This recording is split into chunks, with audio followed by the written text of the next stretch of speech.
Three Beautiful Things is the name of the last piece on the program. It is a cantata by Dietrich Buxtehude, probably written for a wedding, perhaps for the wedding of a contemporary musician of his, a friend of his named Reinken, who was also from that area of Germany, Hamburg and Lübeck. And those three things are various aspects of love. There's brotherly love, brotherhood, there is love of one's neighbors, and then there is matrimonial or more erotic love. And those are the three things that it talks about. Buxtehude's composition, Drei schöne Dinge, Three Beautiful Things, is inspired by a text from the book of the wisdom of Jesus ben Sirach, which is an apocryphal book of the Bible.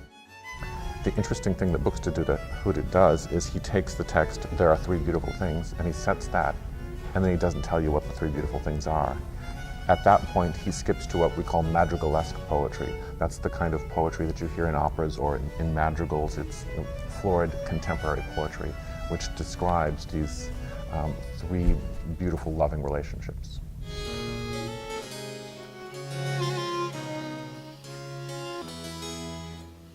The regular members of Repast are Amelia Rozendaal, a beautiful Baroque violinist, and Avi Stein, who plays keyboards with us, often harpsichords, sometimes organ. And I, Jean-Marc Rozendaal, play the viola da gamba or the Baroque cello. I'll be playing both of those instruments in this upcoming program. The rest of the program, in a way, takes the theme of love as encapsulated in different guises, mostly religious in this aspect, in the music of Buxtehude and Bach, and Tunder, who was Buxtehude's predecessor in the church in Lübeck. After choosing the title of the program and selecting that beautiful piece to finish the program, after that we looked basically for pieces that would work for the singers. So actually, we're looking at the theme, but even more than looking at the theme of the program, we're looking for very, very beautiful music that would make these singers, Jesse Blumberg and Laura Himes, sound really beautiful.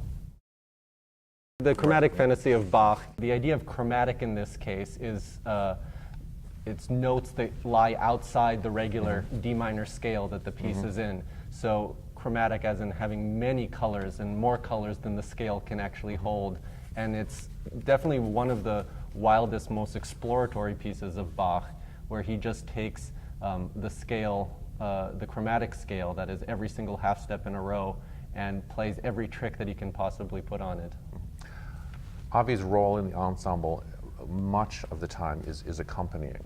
So we're pleased to give him a moment to shine by hearing a harpsichord solo on the program. And the chromatic fantasy and fugue is a sort of bravura tour de force piece. So, and Avi has a beautiful interpretation of it. So we'll all be excited to hear that.